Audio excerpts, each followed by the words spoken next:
Il Veneto entra nella lunga lista di Google Translate, ovvero il programma che traduce le lingue da e di tutto il mondo, partendo dall'abcaso per finire con lo Zulu. E da oggi ne hanno aggiunte a 310, come il cantonese, la caratteristica lingua Nkoe, o il tamazic, altresì conosciuta come lingua berbera.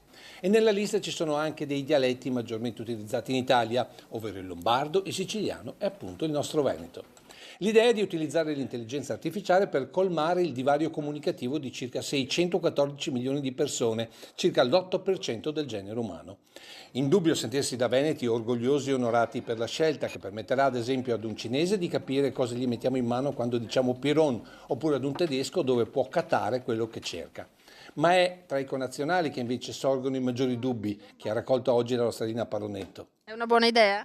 Boh, come tanti, si viveva anche prima senza.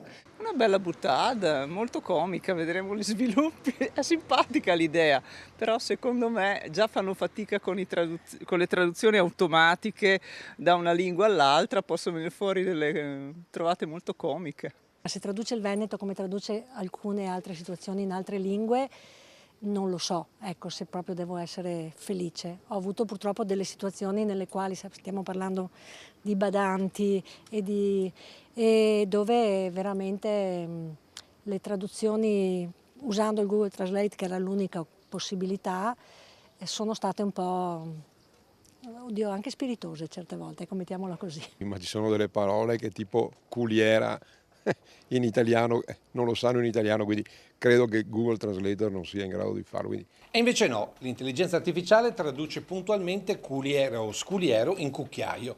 Certo c'è da perfezionarsi, ma il cervello al silicio è già predisposto per l'apprendimento e c'è anche da scommettere che tra non molto tempo non ci saranno più confusioni di traduzioni per termini come bauco e alla fine avremo un alien che parlerà meglio il veneto di qualunque gondoliere.